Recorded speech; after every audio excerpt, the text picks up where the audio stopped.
Hey, everybody. Welcome to Hustlers Anonymous. My name is Penny Blackwright. You can just call me Penny B. I am a best-selling author. I'm a Brooklynite, and I'm also a Howard graduate, I also want to introduce our co-host, Kevin Benoit. He is the media extraordinaire as well as the founder of Parle magazine, who's about to turn 20 later this month. So Yeah, the welcome. magazine. The magazine is not me. But the magazine, 20 years. Yes, the magazine. Not Happy to well, be you here. can pass for 20. I mean, yeah, I don't want to, but yeah, I could. Yeah. Well, welcome everybody to our first episode. This has been a long time coming. We were been supposed to do this, but things happen when they're supposed to happen. So I'm excited to be here. And today's episode is actually called Started from the Bottom because we started from the bottom. And a lot of things we're going to be talking about is, pretty much artists and, just people kind of just believing in themselves, starting from the bottom, dealing with a lot of naysayers, dealing with a lot of, just people not believing in them. So that's pretty much what we're talking about today. Yeah, I mean, we gonna delve into a lot of entertainment news and just what's going on. Entertainment Parlay is an entertainment and lifestyle magazine, so that's always gonna be a topic. When we were talking about the show, we talked a lot about Drake and basically the situation he's been dealing with. It seems like it's everybody in the industry versus Drake right now. So we'll get right into it, right? Like essentially, if you haven't been paying attention, I don't know how you possibly cannot be paying attention, right? Like It's everywhere. it feels like Drake. This has been coming for a while, right? Like it's Drake versus Kendrick. That is like if this was a boxing match, that's the main event, right? However, usually it's like other people on the undercard.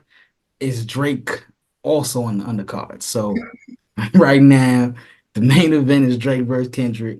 The undercard though is Drake versus Rick Ross, Drake versus Future and Metro Boomin, Drake versus ASAP Rocky, Drake versus Kanye, and Right. Kanye is the latest to jump into this thing. And Kanye kind of summed up why everyone wants parts of Drake, and he's like, he was excited to be part of the end of Drake, getting Drake up out of here, which is a weird thing to say, but if you're a Kanye fan, if you're a Drake hater, I mean, that's really the best way to put it. If you're a Drake hater, this is Yeah. great news for you. And I mean, I guess my bias shows off rip because I got the parlay behind me. I got Lil Wayne on one of the covers. I got Birdman on another cover. So that definitely kind of shows. Um, and I mean, I won't say I'm a Drake fan. I'm not a Drake hater though, and I think that's Right. that's where the industry kind of is right now. It's either you a Drake fan or you a Drake hater. Um, you can't choose because if you towing that line, you're gonna have to pick, especially. And I unfortunately feel like that's the downside of this, right? Like, so J. Cole was involved in this beef. He gracefully bowed out. He said he don't want no problems, and he took his little diss off streaming services.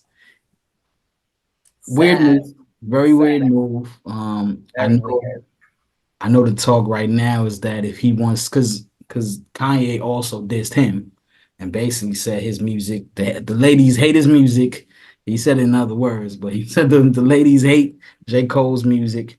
Um, and J. Cole and Kanye also have like a history too, because so a lot of Oh, this I is didn't know that. it's a lot of like history tied into all this because when J. Cole put out False Prophets, which it was supposed to be on the For Your Eyes Only album. That's got to be at least 10 years ago. He had a whole verse talking about Kanye and how Kanye, he missed the old Kanye basically, right? Like, and clearly, like, they both are Rock Nation artists, or at one point were Rock Nation artists. So, like, he had been around Kanye and he just felt like Kanye wasn't the same. And that's kind of even before all the It's not the same. anti-Semitism, definitely not the same. No. Um, so yeah, it it's interesting to see because when that happened, Kanye didn't really say nothing, but I guess this gave Kanye opportunity to remember that. And if he was gonna take shots at Drake, he figured I might as well throw Cole under the bus too. So a lot of Yeah. people are saying like this is a great time for Cole to, yeah, you might not want beef with Kendrick, but you might as well drop that Kanye diss, right? And see, my thing with Cole is like outside of him just looking to me, it was a sucker move. You at your own festival, you get on stage and you cop a plea. To me, it was a sucker move. But outside of that, it also was just like, well, you don't got Drake back either, because that's what it's given. It's given like, where's the loyalty? It's given like, where's at least the united front? Just Yeah, for entertainment purposes. Now I get it. You don't want to get killed. Nobody wants anybody to get killed, respectfully. So I get it. You know, you have a family. So I get it on that regard.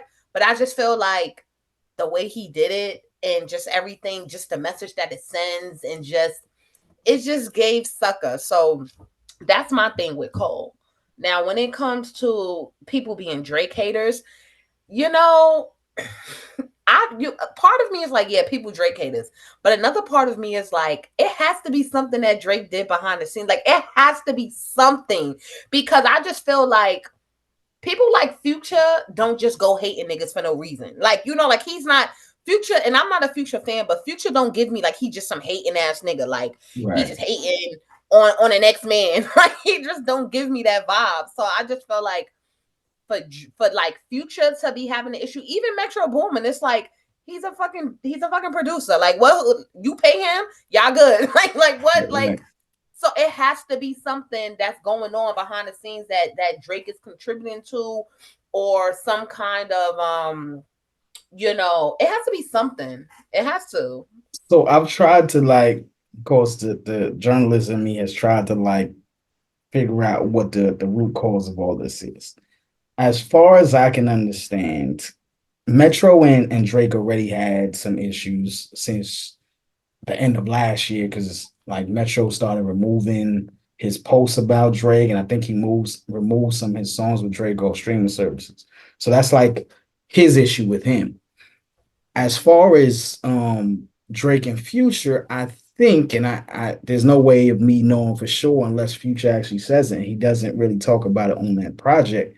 But Drake has a song on that for the All the Dogs album called "What Will Pluto Do," Mm, and it's about a woman, and it's like, you know, and obviously Pluto is Future's one of right. Future's many nicknames. And it's like, basically, if it was up to Future, he would smash this chick too, right? Like he would fuck her too. What would Pluto do? I fucked the hoe, so he fucked the hoe, so I did it, right? So essentially, I Who's the think hoe? I guess is the question. right. I think that is the root cause. I didn't write the lyrics, people, but essentially, like that woman seems to be the root cause of their issues, which is weird because here's my thing with this whole situation, right? Like, and people have said it, so I'm not the first to say it, but each one of these artists, even Metro as producer, they all got bigger when they got the Drake feature, right? Mm. Like Rick Ross. I mean, the only person who could say like they didn't get bigger because of a Drake feature is probably Kanye. But even still, if I remember correctly, Kanye produced Best I Ever Had or Best You Ever Had or whatever the song was called. Best I ever had. Yeah. Best I Ever Had, right? And like that was a really good look for Kanye at the time because it was Drake's first, and then they did Forever together. So I won't go as far to say that Drake actually helped Kanye in any way career wise because that would be disingenuous. But everybody else, like even ASAP. Now I understand the situations of Rihanna, but like I love bad bitches as my fucking like if you take away that Drake verse on that song, I don't think anybody, even as a New Yorker, I don't think anybody would still care about ASAP as an artist if he doesn't have that song in his bag. And respectfully, as a New Yorker as well, I cannot remember any ASAP Rocky lyrics off the top of my head. Even from that song, even from the song you just Yeah, like, I prefer Ferg. Like, if anything, it's like we remember Ferg. Like, I yeah, remember Ferg. Like, I yeah, fuck with ASAP Ferg. Like, heavy. Like, he just yeah. had the energy. He just had the lyrics. Like, he just had that energy. And ASAP is like I never was into ASAP like that. Like, and it's funny, I used to like one song by him, but I cannot remember the name of the song. But it was one, and it was kind of like a weird video. It was like a video. I can't even remember it. Like, I'm telling you, so ASAP is really a non-factor. And I kind of feel like to be mad at Drake over Rihanna, I'm not saying that he is, but it's kind of weird because Rihanna fucked both of y'all. Like, what's the problem? Like, I she think never. he tried to insinuate that Rihanna didn't let him smash though. I feel like that was part of what Well, like you know what? She Rihanna was just probably chilling. didn't. Listen, I think she I'm did. not going. What I'm saying is when work came out, I had no doubt. I had no doubt that Drake was getting that work. So they must have sold it really, really, really, really, really well if she didn't give him that work. So, but again, none of my business. I'm just saying, like, for ASAP, I feel like ASAP should have sat this thing out. I feel like Rick Ross should have sat this out because even Rick is talking about because on Rick's diss track, because of course Rick had to do his own diss track. He talks about how it's because Drake sent a cease and desist to French Montana over some song, but from my understanding, like Drake was dissing someone on the song, and I guess Drake felt like, you know what, it's not even worth it. Let me not put this out yet, or not put it out. Right. Who he was dissing, but that happens all the time. Like, did it need to be a whole cease and desist? I don't know. Maybe French just didn't want to, But what does that have take. to do with Rick Ross? That's the thing. Like, Ross just be jumping in shit, and like this ain't got nothing to do with you. Even when he dissed Birdman a few years ago, like, and he did that off of something allegedly Birdman did to DJ Khaled. So it's like you just want to be everybody's protector. Like, go sit down, man. Like, at the end of the day, there's no Rick Ross Drake beef as far as I'm concerned. Because when I go back and I listen to Stay Scheming, the way Drake washed everybody on that track, like there's no coming back from that. Like there's nothing to talk about. You can't even. He gave you that hit record. He smashed you on that hit record. There's nothing to talk about, and it's been like 10 years. Like we over it. All right, Yeah, like so yeah, that's just give real weird energy. Like, it just give groupthink energy. It just give like, oh, somebody is, and y'all too grown for that. Like, respectfully, like, this not your woman. Like, yeah. so for you, I just feel like to be, yeah, it do just give hater vibes. Let It's, me just say this: I'm a original Degrassi watcher, so it's Team Drake. Okay, let me just say that. I think the Let me only just say that. I guess to end it, I think the only thing for me at this point is where do we go from here? Right? Like and that's the only concerning part. Like I'm as a hip hop journalist, as somebody who's been around for a lot of beefs, right? Like where do we go from here? Right. I've seen 50 and Game dap it up in Harlem, right? Like I've been around that long to see that happen. I've seen, people Lil Kim went to jail over a beef, right? Like realistically, that's why she went to jail. Um, so it's like what and I love the entertainment value. So I'm not trying to take that away neither, right? Like this gets the people going. I totally agree. But when you have the biggest artist in the game, and I don't think anybody can really question that Drake is the biggest rapper in the game right now, just in terms of overall entertainment value and what he brings to the game right now. When you have someone like that, and you have now 6, 7 artists and a producer going at you, right? Like, and really trying to slander and ruin your career, he's holding his own, but like how much longer can he do this? And realistically, like, are we never gonna get some of these features again? Like the question everybody's been asking, like, what is DJ Khaled gonna do on this next album? Because if you saying you can't have Future and Drake and like you're never gonna be able to have these collabs again, and then it really puts us in a position where Metro Boomin and 21 Savage have put out a joint album before. Obviously, 21 and Drake just put out a joint album. So it's like 21 got to pick sides, like because you See, can't keep working you with know both what of I them. think? I think to answer your question about where it goes from here, I think them niggas are gonna get over it. Like I think they're gonna get over it, and I think they're eventually gonna come back and kiss the ring. That's really how I feel. And the reason why I say that is because at the end of the day, I think that this is just an example of jealousy. I feel like it's an example of people feeling like hip hop has a certain look and hip hop has a certain sound. And I feel like Drake defies all of that. Like he's not the well with the look thing, he could fit the look per se. But he defies I have to rap about destructive shit to make hits. He defies that. And I think that when you look at all these other artists that are going against him outside of Kendrick, that's their MO, especially Future. And let me just say, I'm not a Future fan. I have never been a Future fan. I do not relate to that music. Everybody has their artists. For me, I'm going with Thugger and I'm going with Kodak over Future. And I'm not saying that they're better. Like that's not, I'm just saying I don't, that energy or that vibe that Future music creates, I don't fit in that. And I feel like it's a certain vibe, it's a certain energy. It's like pill poppers and strippers and like drug dealers. That's just not my vibe.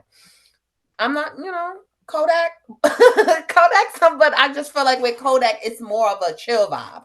I feel like the music is more of a groove type of vibe versus Future is more of a in a club shaking that ass pop, and that's just not me. So personally, they're gonna get over it because at the end of the day, men lie, women lie, but numbers don't. And Drake is the biggest artist. And it just is what it is. So they're gonna get over it. Like, We gonna see, and I can't say I'm a huge Future fan either. Honestly, if not for Drake, I probably wouldn't mess with Future at all, right? Like Future Future came out and he had a little bit of run that first project. Didn't really like move me for real, those Pluto projects. But then when he did the joint album with Drake, it's like, okay, now I gotta pay attention. He did a whole tour, even Pandemic, Life is Good, that song, like that was one of them hits in 2020. But that was only because you had that Drake verse on it. So I don't know. And he has an argument because he just put out two albums that both went number one in less than a month, right? So he who? Future or Future, Drake? Future and Okay. Metro Boomin technically, but yeah, and this is the second time that's happened because he did that early in his career when he dropped the Hendrix album and the Future Okay. album. So that's now, several number one albums, but twice in your career you've put out two albums that have gone number one in just a matter of weeks. So you have that to your legacy. You have that, under your belt. So, I know there's a lot of people saying it's not a big three. It's a, fantastic four, whatever they call them. But I don't know if I'm gonna go that far and say he's, part of a big four, but um he has an argument to be one of the biggest in the game. And I think that's where this is going to get extra tricky because it's going to force people to pick sides. And if we start living in a world where you start giving Future all the looks you was giving Drake, then that's where it can get real tricky. Because technically, Ross can now be like, you know what? I'm not even going to get the Drake first. I'm going to get the Future first. Future just won a Grammy with that Killer Mike song, right? Like, so there's a world where Future kind of pushes Drake out, and that's where I get like questionable. I don't think anybody's gonna hurt each other in this beef. I don't think this is these are all grown artists, right? Everybody in this beef is approaching 40 But or over see, 40. the last thing I would say about this, because the fact that I'm not a Future fan, and even though I appreciate Drake and stuff like that. To be quite frank, I'm not a fan of his like that either. I appreciate his talent and things like that. But what I do know is that, and the reason why I don't necessarily agree with like Future could possibly push Drake out is because I don't care what number one. I don't care if you got a Grammy. I don't care if you have a number one album or two number one albums. Is your music timeless? And I feel like that's why Future could never push Drake out. Because yes, it's a certain demographic and it's a certain, it's people that he has his supporters. He has his demographic as everyone does. So yes, if he drops something, it might go number one. Cool. But I feel like the staying power, the longevity of Drake is inevitable because of the music is timeless. The music is not the music is also groove music as well. And the thing, even though I'm not a super Drake fan, the thing about Drake is that Drake is really a poet. And I don't think that like people under like he just be saying shit. Like and it just sound fire. Like he really just be talking. Like you know what I mean? I'm not saying that he don't write. I don't really know his creative process, but I'm just saying that he just be saying some real simple shit that's real and that's relatable to people across creeds, people across ethnicities, people across and that's why somebody like Future, I don't care how hard his shit rock in the hood or the strip clubs or even if he get a Grammy, I just feel and it's not even a I feel like my feeling and my thoughts, my opinion, I feel like it's also backed up by the numbers as well as the demographic that's behind Drake. And I just feel like it's no way. Like he got the pop lane. Like Drake is a global rapper. And it was something I feel like before him, who could we say? Maybe Jay-Z. I feel like Drake, who Drake is gonna be to me? Drake is gonna be like Snoop Dogg. Like to me, Snoop Dogg is literally the biggest rapper, and the reason why he's not the best rapper. He's not, but he's the biggest rapper because of his brand, and because his brand globally, people know Snoop Dogg. His brand, it's just what it is. I feel like Drake, that's gonna be Drake's trajectory. I feel that way because if Drake wanted to, he could get into some acting now. He's already producing, with Euphoria and things like that. So he could really do that if that's what he wanted to do. But I feel like his passion is with the music right now, and that's where his focus is. He's dominating the music. But yeah, Future, he doesn't stand a chance because of his demographic. That's just how I feel. Yeah. I Um, mean, I can't argue none of that. It makes perfect sense. So I'm gonna go with you and I'm gonna agree with that. okay then. You So know, moving on. that was the biggest story the last few weeks. This week, Amanda Diva or Amanda Seals, I know as Amanda Diva originally. So for people who don't know, Amanda Seals began her career as an MTV VJ as Amanda Diva. I've interviewed Amanda Diva. She was Amanda Diva when I was working with her initially. So obviously with Parle magazine, I've interviewed folks and done all that. Like I've known of Amanda Seals for I want to say easily 18, 20 years. Like she's been around in entertainment since I've started the magazine, right? Like so she started as a VJ. Um, I've even known her as a poet because um, she did poetry and spoken word. She sang for a little while. At one point, she had a one-woman show. She this is before Insecure, like she was just one woman, she had a one-woman show. Now, mind you, if you know Amanda, she was on My Brother and Me. So I said she started her career as Amanda Diva. Honestly, she started her career as a child star. She was in Kindergarten Cop, a movie, I believe that was the name. And My Brother and Me, and a few other things since she was a child. So she's been in this industry a very, very, very long time, right? I honestly don't have any real strong feelings about her. I worked with her, I've interviewed her, I've listened to her on projects. She was on Slim Thug's album and on a skit. It was a good look for her. Like I feel like she was a painter artist for a while. Like I always describe her as like a hustler of all trades because I can't think of too many people who have done as many things as she has. I'm not gonna sit here and say she's done them all well, right? Like that's right. that's that's not the argument. But she'll dibble and dabble in some things, and as artists, that's what we want to do regardless, right? Like, shoot, whether it's I'm gonna write, I'm gonna do podcasts, I'm gonna do a little acting, I'm gonna direct a play. You've seen my story. I've done a little bit of it all too, so I totally understand it. Oh yes, your Um, play. Facts. We gotta I've, talk about that offline. Yeah. I've done a lot of things in this life, right? So if you and that's the thing with entertainment, right? Like if you and that's why I also feel like Hustlers Anonymous is a beautiful name for this project because if you've been around entertainment and you're a hustler, like you want to do it all. You want to perfect all these things. So she has done those things, but for and obviously now we want to keep adding to her repertoire. She does stand-up comedy. She has a podcast. She's in the politics. She's an advocate. So she's been getting a lot of backlash. That's the easiest way to put it. So she decided to jump on Club Shay Shay and try to clear the air. Um, I think that was the goal of that interview. I don't get it, but she jumped on that, and I think it's I think it humanized her to some people, particularly women. But then I think it also brought on a lot more hate.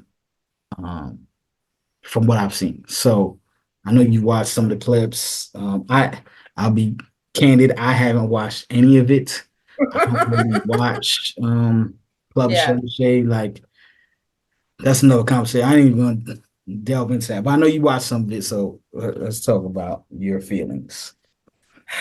Very enraging, I would say. And honestly, that for me starts with the article that Essence wrote.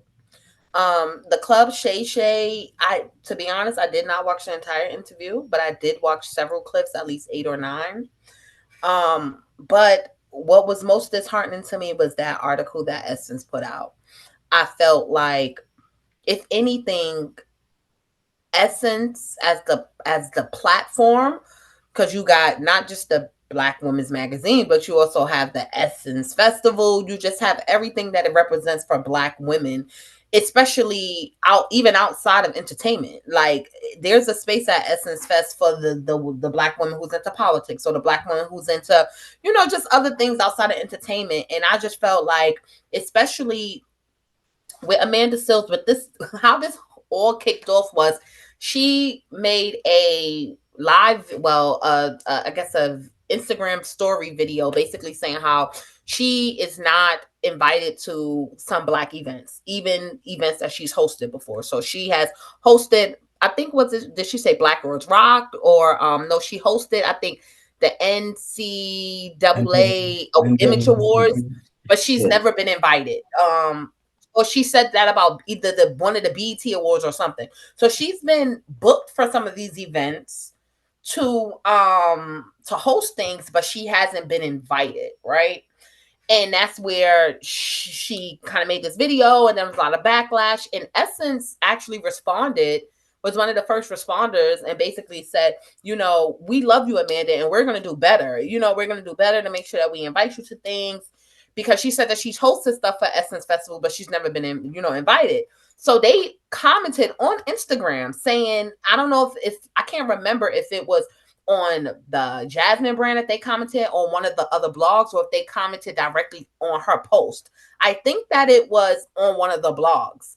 And Essence commented, and they said, we're going to do better because we love you, Amanda Sills. The next thing you know, a few days later, they write this entire op-ed, basically just vilifying and berating Amanda Sills, basically just trying to put her in her place and saying, well, you're not invited to these type of events because,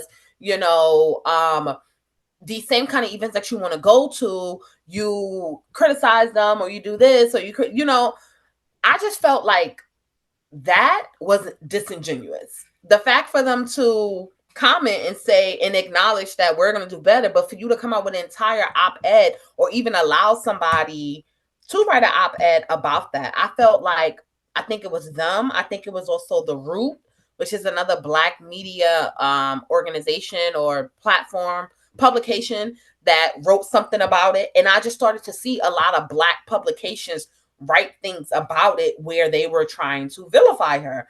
And I just think, if anything, at that point in time, we needed the black media publications to stand behind her or give her a voice. Why didn't Essence reach out to her to do an interview? Because Essence doesn't necessarily do like video based interviews, but that could have been an opportunity for them. Instead of her going with Club Shay Shay, maybe she could have did an interview with Tamika Mallory from. I used to work with Tamika Mallory from National Action Network before she kind of went off and did her own thing and stuff. She was at National Action Network with Al Sharpton. So why didn't Essence get involved in that kind of way to kind of bring the conversation forth, because I feel like that's what Club Shay Shay was trying to do, even though he's not really qualified to have that conversation. But we can't really fault him because he's not a journalist. Um, However, he was like you said, it allowed for people to humanize her because he sat down and had that interview with her for probably about 2 hours. That was something that Essence could have facilitated to bring a different perspective and to humanize Amanda Seales.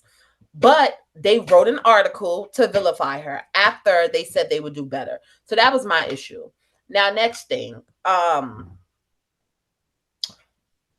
when it comes to the interview with Club Shay Shay, Amanda Seales talks about being diagnosed with autism, like she's on a spectrum or something, or she's diagnosed with autism, and that she didn't really know that she had autism. And she talks about being overstimulated and have overstimulated and having to always do things and always be busy. So she kind of talks a lot about just the conditioning of being a black woman. That's how I feel about it. And I'm not what's the word? I am not discrediting her autism diagnosis. I'm not discrediting that. And that is literally what the conversation is about. The conversation with the whole Club Shay Shay interview is, well, were you diagnosed with autism or did you self-diagnose yourself? And just because you think differently, because her whole rationale was, well, I think differently than other people. Um, it's like, well, just because you think differently than other people, does that mean you're autistic? So you have a lot of people in the comments kind of like, well, people are trying to lean on autism as a crutch. And, then people are saying, well, you guys are not, like, you guys are trying to discredit her diagnosis. And because I didn't watch the whole interview, from the clips, it is a little ambiguous as to if she was really diagnosed or if she self-diagnosed herself. From the clips, it seems to be ambiguous. I mean, so I she didn't watch the she's entire interview. she's jumped on Instagram and she's gone live a couple of times since, and she's made it clear that she wasn't actually diagnosed. She's Okay. self-diagnosing herself, but how she explained it, and I can't call it because I'm not a medical professional. I don't know, but how she explained it is autism diagnosis is particularly in the black community. It is acceptable that you self-diagnose. Now, again, like I've read quickly through the comments, there were some medical professionals that agreed. There were some people that agreed. It's hard though, because obviously these are people who are following her, who support her. So they may just be siding with her. I don't know. Like I said, I prior to this situation, I've never heard of someone self-diagnosing themselves with autism, or being on the spectrum. Like I've worked in education, right? Like, so, you know, we give young people IEPs, individual education plans, all the time without necessarily having a professional. I mean, it's supposed to be, a counselor or something, but I've worked in enough schools to know like things happen, and Right. this thing follows you for the rest of your life. So I can't call it. Like I want to say, if she believes she has this diagnosis, if she believes she's on the spectrum, she knows herself more than we do. So that's fine. But I also even when we do this to young people, I have concerns, right? Because I don't want us to hold to use these diagnoses as a crutch either, right? Like I don't want us as an excuse, right? Like if you're not a good person, I don't want you to be able to say, yeah, but I have this thing that I Right, discovered on my right. own. That's why I'm this way, right? Like, so I'm also of that feeling, but again, I feel like for this segment, we would need a doctor in here who deals with this to really guide us in this conversation because I just don't know enough. Um, to So what I think about Amanda Seales, let me just say I like Amanda Seales. And it's so funny because that Essence article, that's exactly how it starts. It starts, I like Amanda Seales, but yeah, it's a really well written article, even though it's full of bullshit to me. But that's exactly how it starts. I like Amanda Seales, period. Then yada yada yada. So I like Amanda Seales. I always have seen her stand up comedy. She is the only podcast that I listen to. Small doses. I feel like a lot of people have podcasts is they don't talk about shit, which is, one of the reasons why it took me a lot of courage to actually, you know, be on a podcast because I just feel like people don't contribute anything. Amanda Seales, completely different. Her podcasts are rich. They are thought provoking. They provide a lot of insight that can be validated and fact checked. Like honestly, she could be a journalist. She could be an investigative journalist, right? Um, Here's the thing with Amanda Seales. I think that let's jump back to the video. So let me just say this. I think that Amanda Seales does not necessarily recognize. I think this goes back to branding because you started this entire conversation talking about all the things she has done and how she has, just pretty much revamped and, herself so many times and just, and everybody should reinvent themselves. But I think now the thing for Amanda Seales to figure out is what is your brand? Because your brand as a politician or as an advocate, if that is your new brand, you have to be okay with what comes with that. Which is if you put your opinions out there, if they're controversial, you're gonna get this, that, and the third. And if that's your brand, that's okay. You know what I mean? Like if your brand is you want to kind of pivot into because she has the whole smart, funny, and black thing. So like a part of her brand for these last, I want to say 10 years, because I started listening to her podcast back in college. I've been out of college for like 8 years. So and her podcast is very consistent. That's one thing I will say. Like she doesn't necessarily promote it all the times on her social media, but she has a huge following for the podcast. It's very consistent. So I would say within the last 10 years, her branding has been shifting more to I am conscious and black, right? Mhm. And there comes a certain message with that. But where that kind of conflicts at is the fact that you still work in entertainment. So with you working in entertainment and working in Hollywood and having those connections, it's sort of like you this is just an example of her having to choose not necessarily which industry she wants to work in, but really choose what her brand is going to look like in both of those industries. And I feel like if she really understood her brand and the power of her brand, I feel like certain things wouldn't bother her. So, for instance, if you started this video saying, well, they booked me to host these things, but they're not inviting me. So, two things, right? They clearly don't mind if you're there because you're still getting booked. And if they didn't fuck with you, they would not be paying for you to even come. That's number one. So, that's number one. Number two, if you was booked to host something, what would be the issue with you having your people reach out to look? She didn't get an invite this year. So my thing is, are you really not invited, not included, or did you kind of just get muffled between all of the people that are invited for things? You know how those kind of things go. Yeah. You know what I mean? Especially because your brand is not 100% entertainment. You get what I'm saying? Like her brand is not like it's not like she's Roxy who used to host 106 in Park and that's your brand. Like so we know if you're gonna be a hip hop, certain hip hop events like we getting her, we getting Terrence J because that's their 100% brand, Yeah. right? With her, it's like you're an actor, you're this, you're that. Then and you have a lot of things going on. So I just feel like, and this may be another thing too, right? Because I heard Amanda Sills talking about this before too, about like not really having like being kind of kicked out of like a friend group. She talked about like these professional like women who like they were like a few of them went into politics and stuff like that too, and they were like in a group chat, and she like shared this experience. I don't know if it was on her podcast or like one of her Instagram videos, but I think this is also an example of the fact that she doesn't have real genuine friends, because I feel like a real genuine friend would rationalize these things with you. Because if you being invited, if you being paid to host an event, why do you think they don't want you there?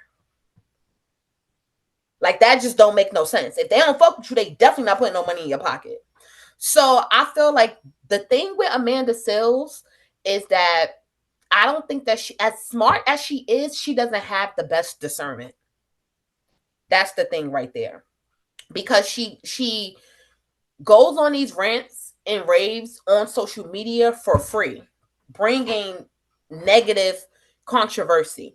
And if that's your brand, you'd be okay with like what comes after that. You get what I'm saying? Like you're okay with, well, this is my brand, this is my conversation, and it's gonna bring the people that's for me to me, and it's gonna push those people away. Mm-hmm. But so I know I'm going on and on, but it's just because I like her and because there is so much value in what she has to say and who she has to say it to and things like that. I just think that it comes to a point where you have to be real with yourself and you have to be okay with what comes with your image. And if your image and if your brand is the whistleblower, which is nothing is wrong with that, you have to be prepared and you have to be okay and be able to stand in that. Yeah. Because why I just don't get that. I don't get the back and the forth. And sometimes when she goes on like the rants and stuff, because if you know what's going on and you're put into a space or you're putting yourself into a space to fight the system, you know what's gonna come with that. Yeah. Yeah. So I just think that it's unfortunate that she doesn't have real friends. That's what I think it really is. I think that's what, because a real friend will help you understand that. Just have your people reach out to them and get you on the list. That's Yeah. what I feel like. Ain't that what everybody do? Like, oh, they didn't invite me. Oh yeah, get me on that list. Yeah. It didn't require, especially for a organization that pays you to host the year prior. It didn't require all of that. You get what I'm saying? Yeah.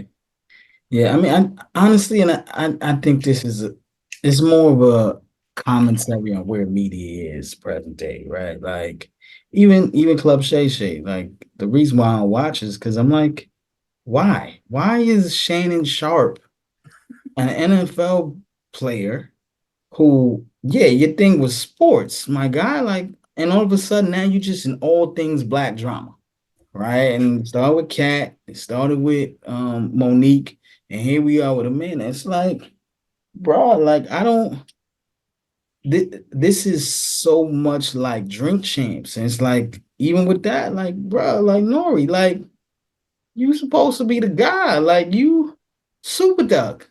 Like, why is it every time you're trending, though, it's because you in some mess because you got somebody talking about some stuff they don't need to be talking about. Like, if like it's getting real, like this is shady, and I don't expect this from these people, right? But So it's guess just what? a The testament. people got bills to pay. I You get don't know who I they'll get that. become. I get that. We all gotta hustle. We all gotta eat. But and that, I think that is kind of where Amanda is at, right? Like it's a situation where, you know, it doesn't hurt. Like in all honesty, if she wouldn't have jumped on that live, we wouldn't still be talking about this now, how many weeks later, right? Like, so she was able to finesse this into a Club Shay Shay interview, and in some ways it's a pity party. In some ways it's like, bruh, look at me. I'm here. Let's talk about me. Because prior to this, did she like, yeah, you had your podcast going, but did she have anything else? Because that's the thing with invites. Like in all honesty, I'm in media, so I get this, right? Like you get invited to stuff because you was still popping. Like I care about what you got going on. So let me make sure Right. you're on the list. If you're not doing nothing right this second, that's notable, then why do I care? Like you're forgettable. And we're gonna get the next person who's doing something, right? Like there's plenty of times I don't get the invite. I'm looking at my media counterparts like, bro, I know the same people you know. Why you there? I'm not there, but I gotta realize like sometimes it's just not knowing, not I no longer have that contact because such and such done left the company, and right now it's somebody else. Shit happens. Like we deal with it. So should I jump on live and get shit popping so I can get up on some some interview time? Maybe, right? Like drama begets drama, but it keeps your name out there. And in But this also, situation, I think beyond drama, I think it's about knowing your brand. Because, like, for instance, I love Sukiana. I always have. I always will. She did an interview. I think it was with, I can't remember who it was with, but she did an interview and they asked her about, I guess, being invited somewhere or something. And she was like, I have no desire to be invited certain places. Like, I don't want to go to like certain places. It's just like, and I don't care if it's the it thing, like to do in hip hop. Like, I don't want to go there. I don't want to be invited there. And I just think that people have to be real about where they are in their career in entertainment, what their brand is, where they want to be, and who they want to be around. So my thing is, if with Amanda, if you're moving more into the brand world of, there's a space for you. Like, there's a space for you to be opposing, what's this woman's name? The black whitewashed journalist. What's the woman's name? Candace Owens, Huh? Candace Owens. Her. There's a space for you to be that black woman that opposes her views. Like, you get what I'm saying? Like, there's a space for you to be like, if that's what you want to do. But I think for her, like, you need to choose. I think for Amanda Seales, it's becoming imperative that you choose what you want to brand yourself as and you move into that direction, because there's a space for you. Like, there is a space even within the black community for you, but you want to be places. Do you really want to be these places that you're asking for, like, these Yeah, invites? Do you really want to be there? yeah. So that's just my thing with Amanda. I just feel like, with Amanda, I like Amanda. There's a space for her. There's a particular type of black person, usually a black woman, that loves Amanda. I don't know how the black men feel too much. How do black men feel about Amanda Seales? I don't know. I don't think we have any opinion. Like a man is not for the fellas, right? Like and that's okay. Like don't get me wrong. I'm not. Listen, sis. I don't want no smoke. It's not. I'm not the root. I don't think she's for the women either. I think that she's for the And that's intellectuals. I don't think that she is for women, like just like a woman thing, because that's not her rhetoric. Her rhetoric is not like, and there's other people whose rhetoric is like women's at the forefront. To me, that's Amanda is not even that. Amanda is just for the intellectuals. She's just for the avid reader. She's for the person who knows history. She's for, I just feel that regardless of man or woman, I feel like that is her brand. She's for the smart, funny person. Smart, funny, and black. Like, she has this whole like thing, brand that she's created. I feel like that's her brand. maybe we need to You know what I to mean? connect with her. So We need to chop it up with her because that maybe that'll give us the answers. Maybe we need to sit down with her 2024 and figure out what her goals are. Listen, I've sat down with her. That's the thing. Like I feel like if I talk about everything that took place during our interviews years ago, but like I could like probably mention some things that'll come off bad about her, right? Like, and that's just not what I want to do because it was a different time. It wasn't. I don't feel like it was malicious, but I'm also like, you get to know me, man. I'm the most laid back dude ever. Like I've had interviews where I've had artists hang up the phone on me because they wasn't feeling my vibe. I'm laid back in general, so that can come off a type of way if you have certain expectations, right? Like at the time she was, I mean, a diva, like, so she might have had certain expectations for how the conversation, the vibe went. That's fine. So I would love to have that conversation with the present day because it might go totally different. Who knows? But this was also before she was getting money like this, right? She wasn't getting insecure money. She wasn't getting, podcast money, stand-up comedy money. So it might go all the way left. And I think that's the thing. When you interact with people in so many different ways, they are going to have opinions about you. When you're a celebrity, people are going to have interactions with you and they're going to come up and make deductions about you, whether you like them or not. Like, can you be You have phased to be about them? okay with that. Right. You Like can't be I feel like phased. right now what we're seeing, like there was something Cheryl Lee Ralph said that was so powerful when she won her most recent award, and she was like, "No, this wasn't Cheryl Lee Ralph. Yes, this was Cheryl Lee Ralph." Sometimes I get her and Niecy Nash mixed up, not because of their names, but because of their aura. Yeah. But she basically said, people don't have to like you, they don't have to respect you, but when you look in the mirror, you better like what you see. And I feel like that's what's happening with Amanda right now. Like she's kind of like, do I want to continue in this space? Do I want to be looked at as this person? Do I even like this person? Like, do I like this person that I am? Do I like being looked at as the smart ass? Do I like being looked at as a person that always wants to correct people? Do I like that? And I think that she has to come to terms with that. Like, what, like, is this you? And if this is you, you have to accept with what comes with that. Like, you have to accept that you're on a mission and that your mission is to whatever it is. If it's to advocate, if it's to be a whistleblower, if it's to, inform, if that's what it is, you have to be okay with what comes with that. Like, it just, at the end of the day, you just have to be okay with that.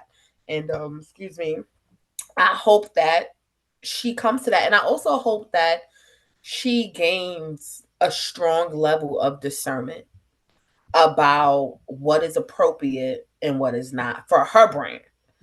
That's just how I feel, because it's not about anybody else. It's not about what these people think. It's about your brand, and it's about you being at peace with who you are when you go to sleep at night or when you look at yourself in the mirror. And I think back to that time when she talks about the interview, I mean the group of friends that she kind of had like a little fallout with, or they kind of like ostracized her from like a group.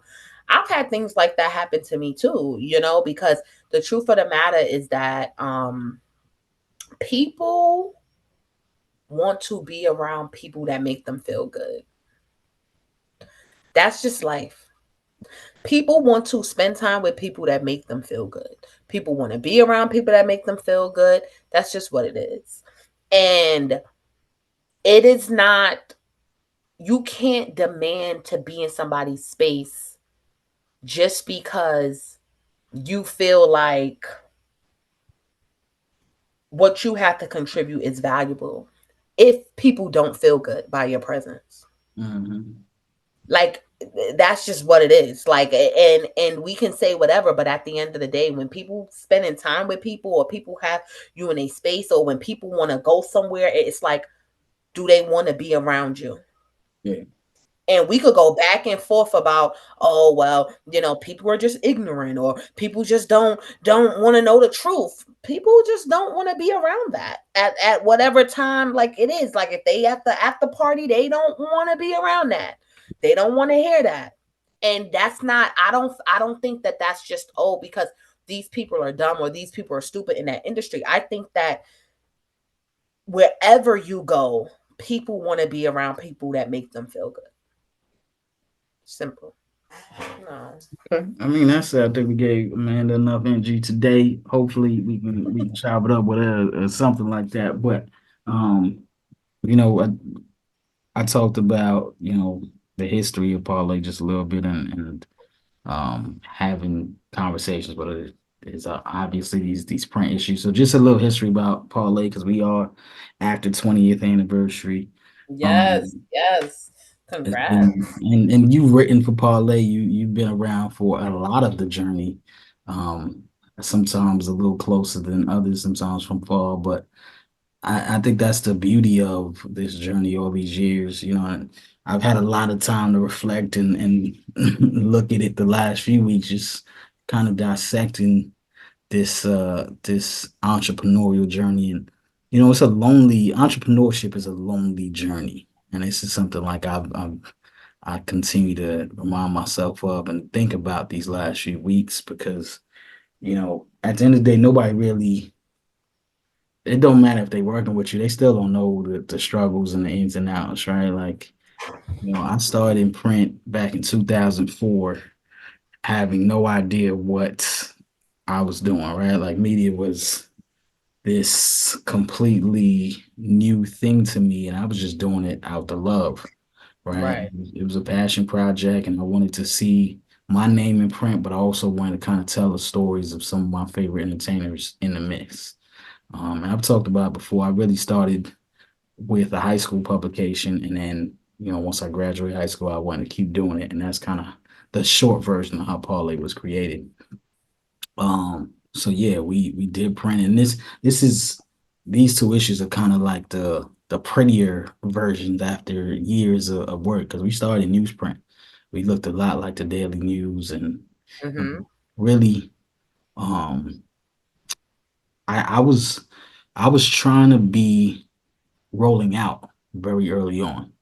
Mm-hmm. Um, and rolling out wasn't print. I think they still do print. I could be wrong. I haven't seen them in years, but I think they still do print. But like that's who I wanted to look like was rolling out, and they kind of inspired a lot. I was influenced by everyone, but rolling out being one of them.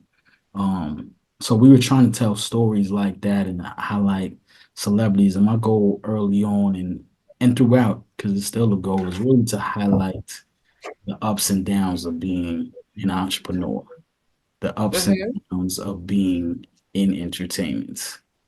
Um, and realistically, like I've always wanted to talk about like the failures, what you go through Mm-hmm. when things are bad and because it's not all pretty, right? And I think it goes back to the lonely side, right? Like a lot of times it's like you're doing something and you might have some good days, you might have some bad days, but it's never perfect, and that kind of goes into the jack of all trades of it because Right. as you're doing something like it might not be working, right? Like I said, we started in print, now we're online. Like the business model looks totally different. In The between, business plan evolves.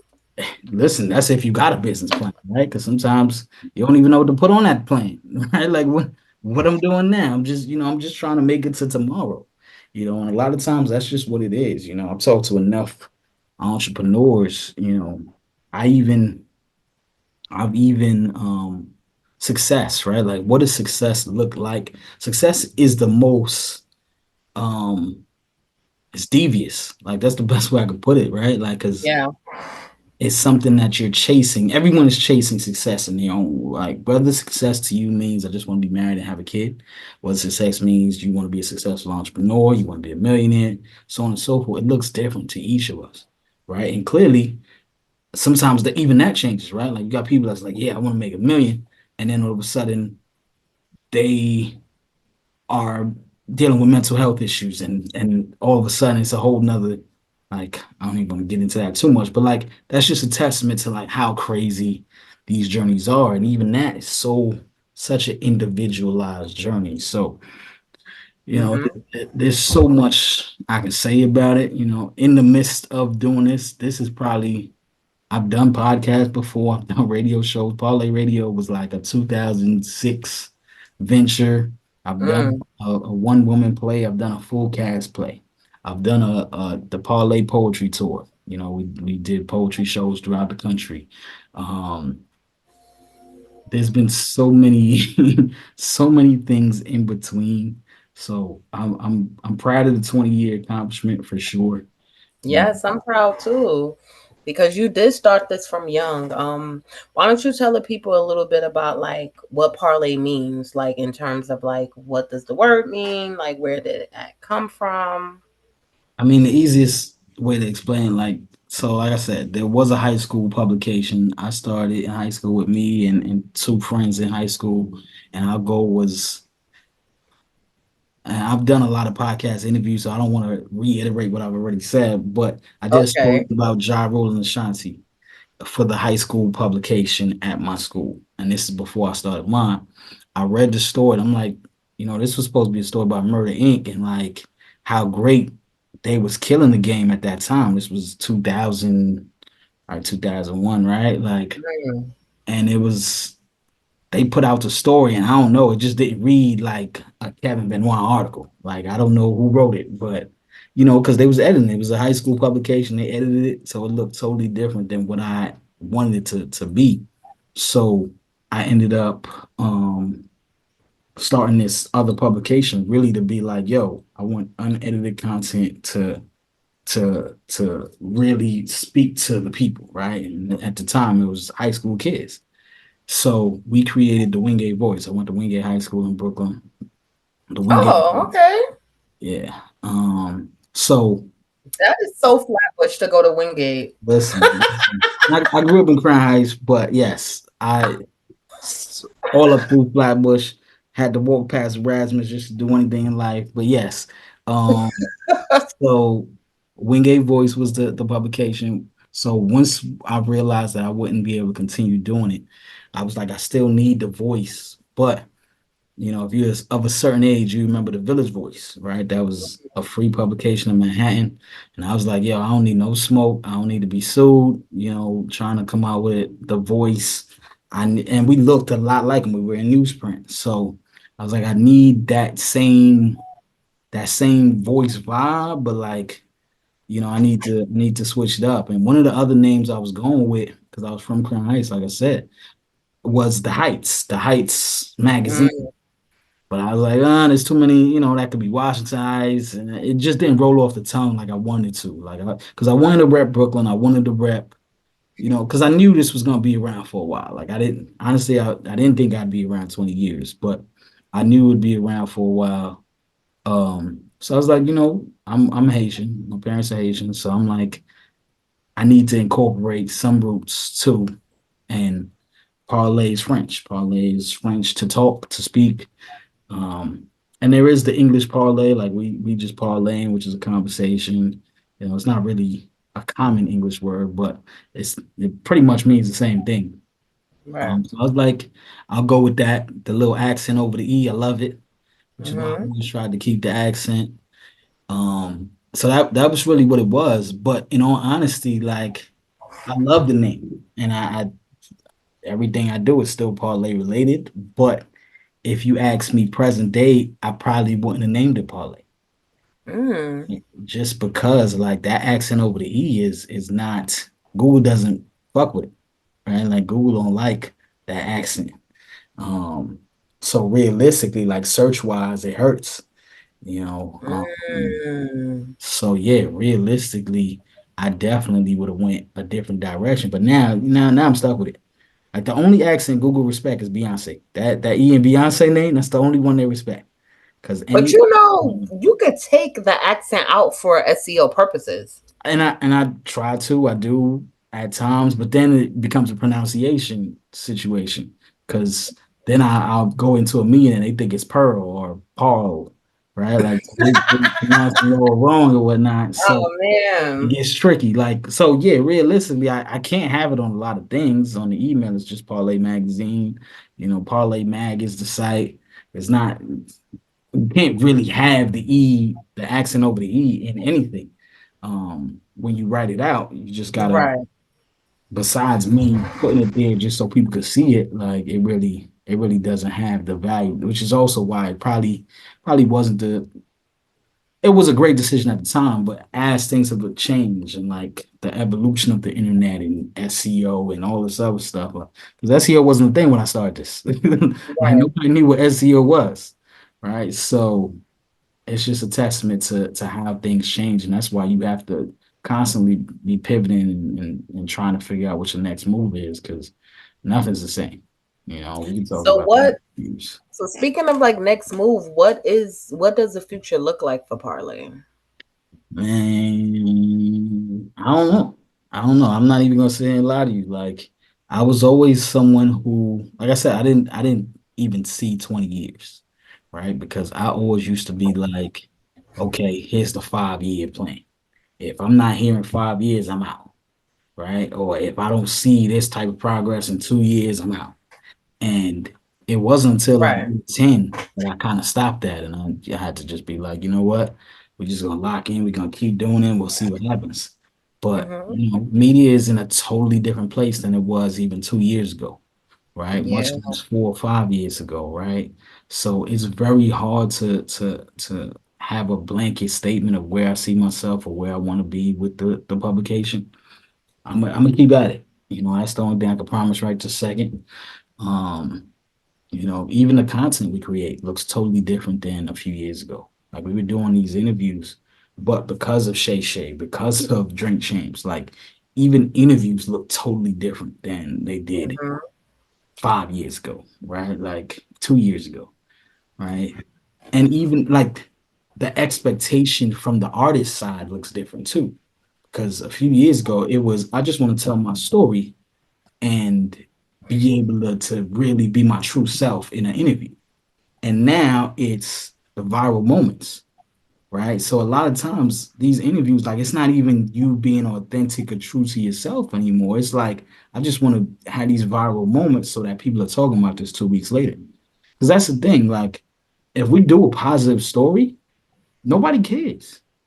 I mean, I hate to say it, but that's just the honest truth. Like people don't care about, oh, you got this upcoming project, it's all positive and roses and it's all good for the black community. So that's not gonna work.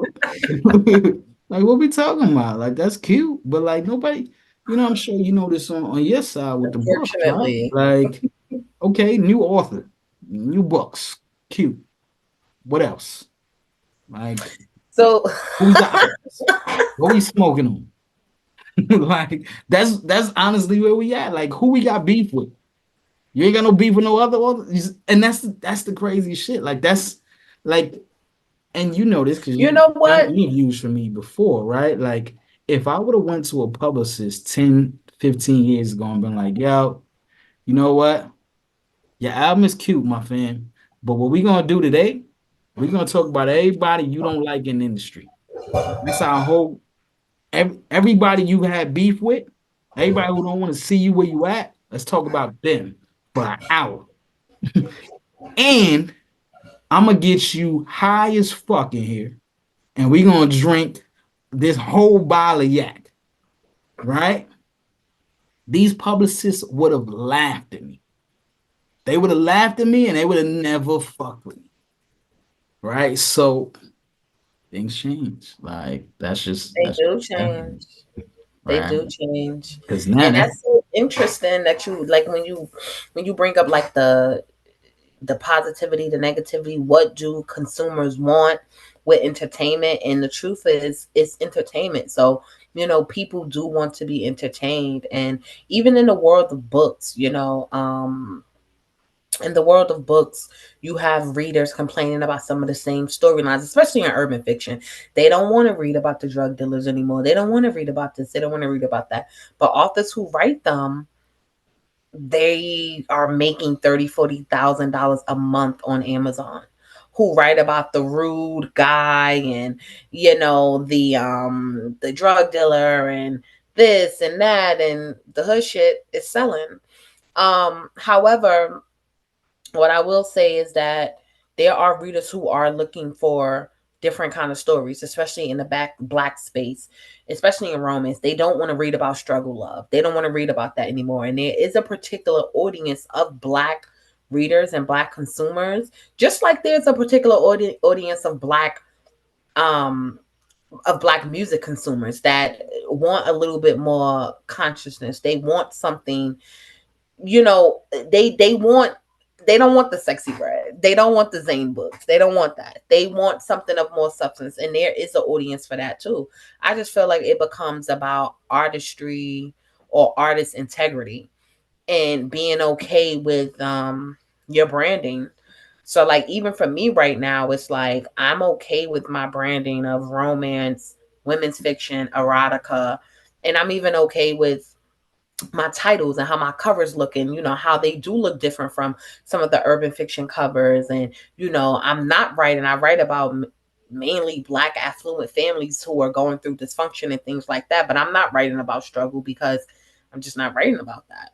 But so there's still an audience for every, you know, and I think it's about knowing your audience and knowing your genre. Before I really studied writing, because you know I'm pursuing my MFA in creative writing, before I really studied it, I feel like there's a assumption of what a genre is versus knowing really what that genre is. Like we would assume that urban fiction is this, but you have urban fiction that's really just about a modern setting, modern things, technology, modern transportation. But then you have Black and African American urban fiction that is about hood shit, and that's the expectation. You know what I mean? Mm-hmm. So, long story short, I think it's about knowing your audience. And so, even you know, with everything that we've been talking about, from Amanda Seales even to with Drake and Future, it's like there's an audience for everything. But do you know your audience? And can your audience transcend? And I think that's something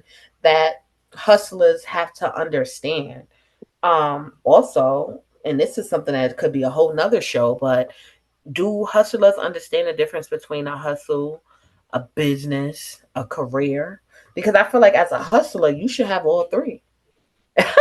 Like if you a hustler, you really respectfully, you should be able to get a W-2. You should be able to, you know, clock in and get a 401k. And you should be able to also start a business. You know what I mean? And then if you got a few side hustles or whatever, you should be able to do it, because that's what a real hustler is. Are you legitimizing your hustles? You know what I mean? So same thing with Amanda Seales. Which hustle you trying to legitimize and have as your main brand? Like, because Mm-hmm. you gotta make a decision, because then the hustles and stuff, they sometimes can conflict with each other.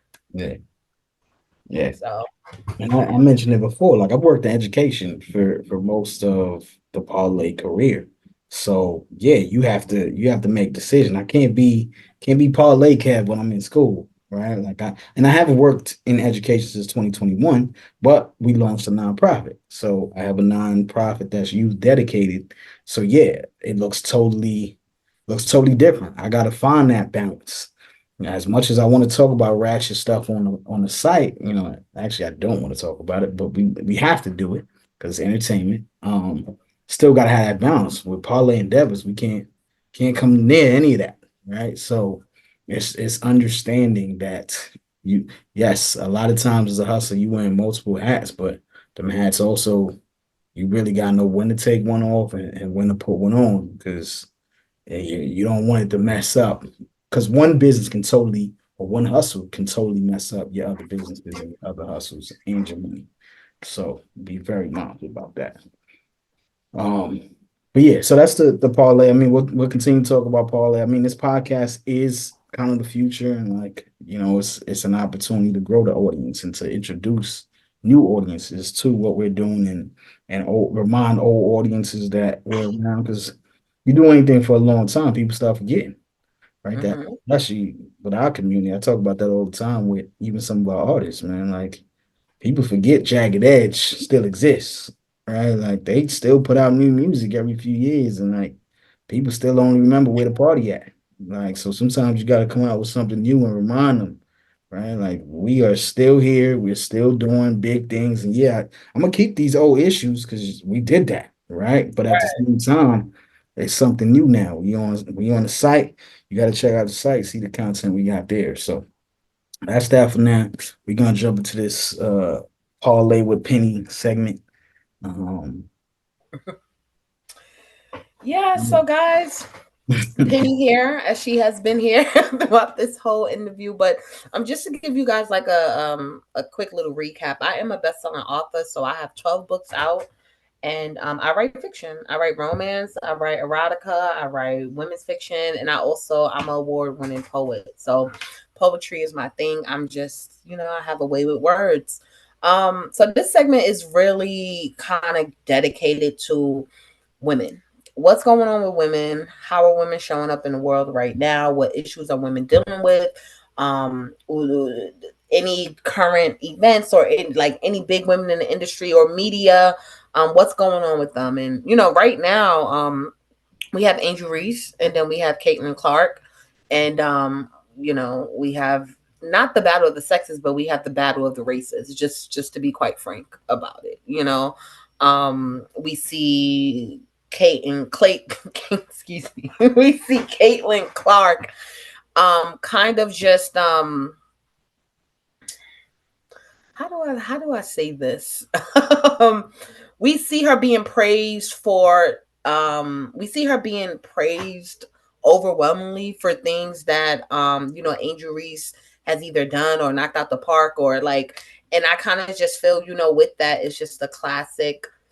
Our mothers have always told us this, and if I'm a big like Kerry Washington fan, loved Scandal, and if you remember the episode where her father wasn't really on a show like that, but when he came and he told her, like, as a black woman, you have to work harder, you have to, and that's just something that I feel like all black people have been told from young, have just been told that you have to work extra hard, you have to be extra smart, you have to be extra polite, you just have to, because we live in a racist country. Ding ding, Amanda Sills, that's definitely her rhetoric.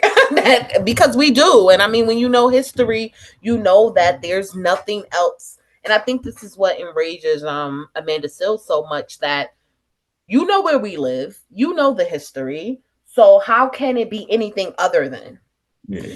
And I think that's what's going on with Caitlin Clark, and Angel Reese.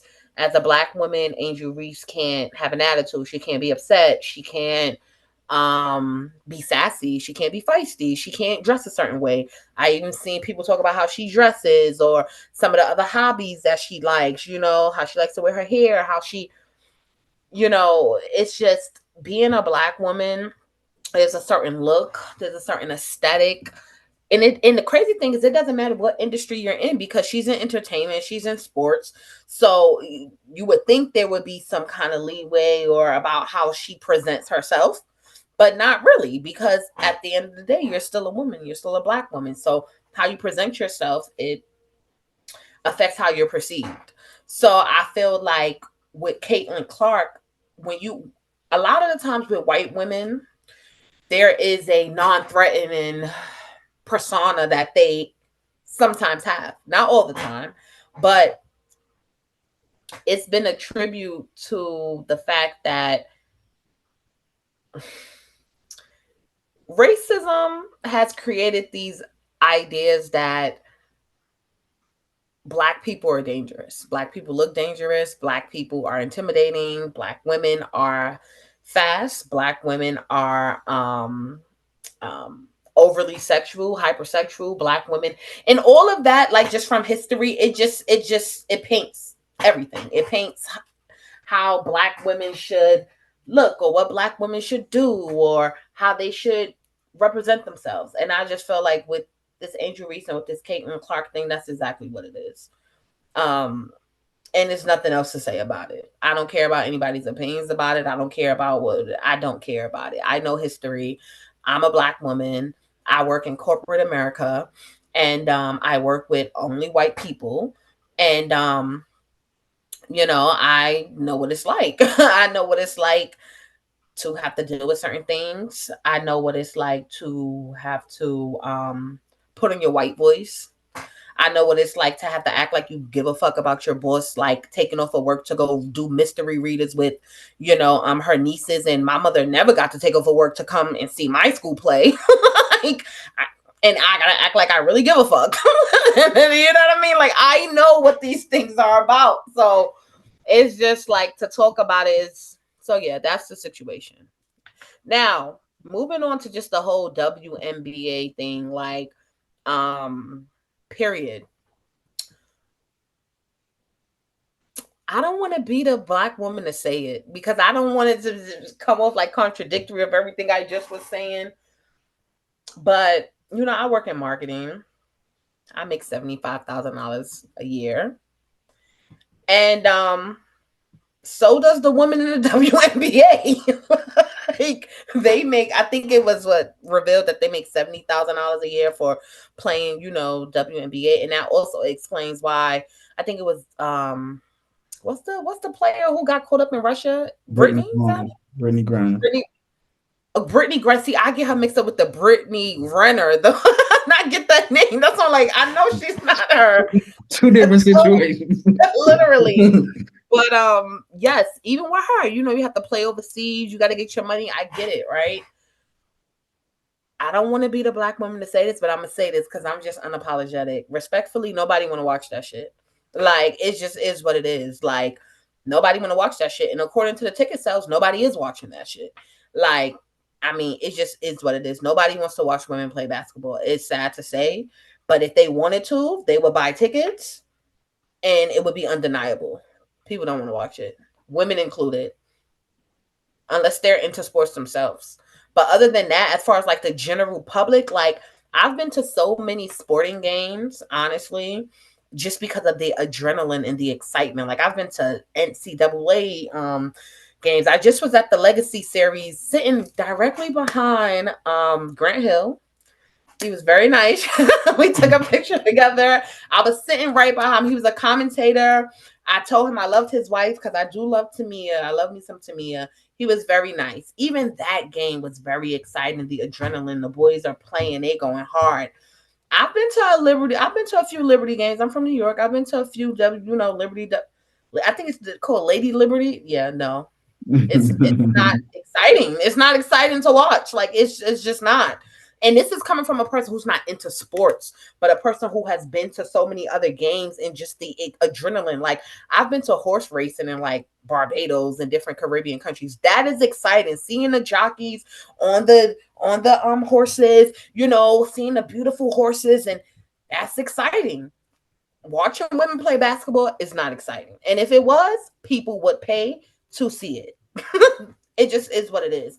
So, with that being said, sorry ladies, but it just is what it is. If you have to hustle and you have to go, overseas to play, that's fine. And I also, this is one of the reasons why I fancy Angel Reese and even some of the girls that she's been playing with. I think what is it, Flo J or that's her name? Flogene. I'm gonna mess it up too. I think it's Flogene. Um, Okay, she's a rapper. It's yeah. like, yes, if you got to make money other ways, if you're going to use your aesthetic to do it, Angel Reese is very attractive. Maybe she could get some endorsements, like for, clothing lines, maybe some modeling, maybe some this, maybe some that. Like, I'm all for that because if they're not paying for you to play, use this as a stepping stone. But you know what I really see for Angel Reese? And I'm going to end this here. I see her married to an athlete. That's what I really see for her. Like I see her married to an athlete. I see, and it doesn't even have to be like the top three sports. It could be like a NASCAR driver or something like that. Like I just really see her like living that athlete's wife life and not even have to worry about $70,000 a year. Like that's what I really see. Like so, I just want to say, I am proud of the ladies, especially the black ones. Continue to do your thing and continue to be that black woman. I just feel like when you know that and you know what you're up against, you have to just be okay with what comes with that. You're going to be judged. People are going to overly judge you.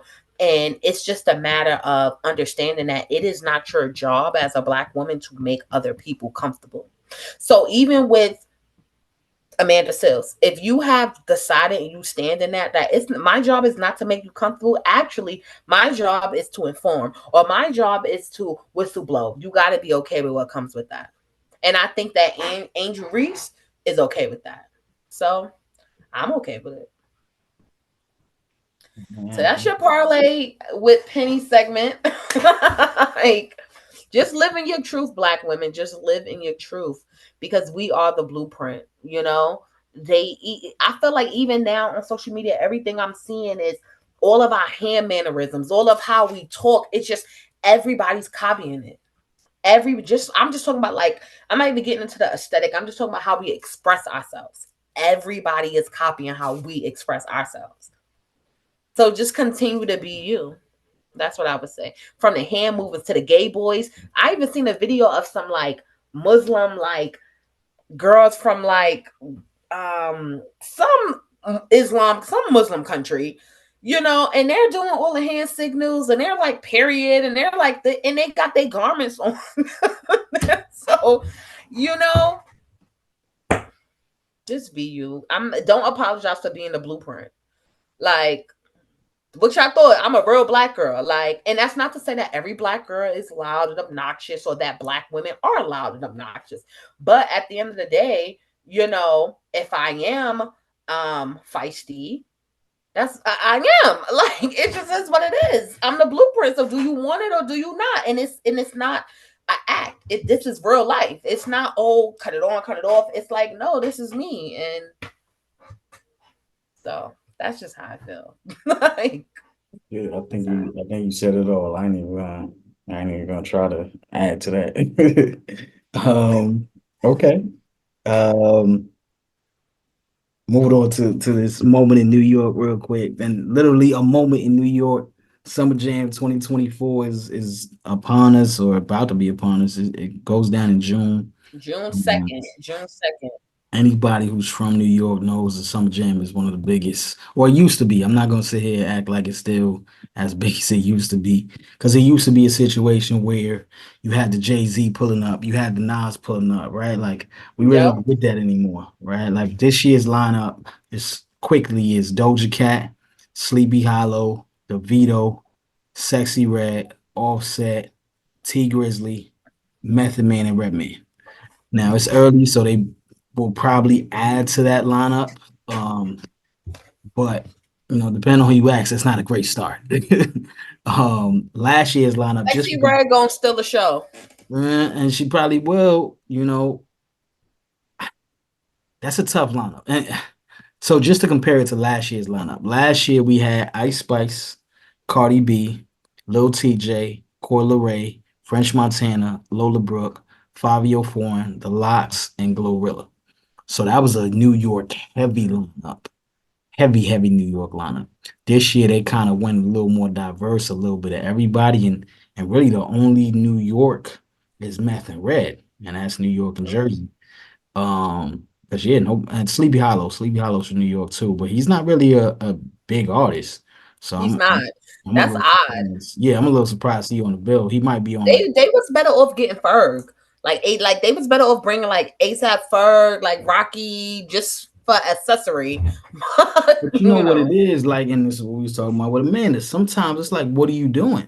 Right? Like, what are you doing now? And all those New York artists that we mentioned a while ago, like they all had projects last year. Or at least, we thought Cardi was gonna drop her album last year. We thought Spice was gonna drop her joint last year. After you headline, like I can't bring you back to headline the next year. Like you already did it and you didn't take advantage of it. You ain't really dropped nothing.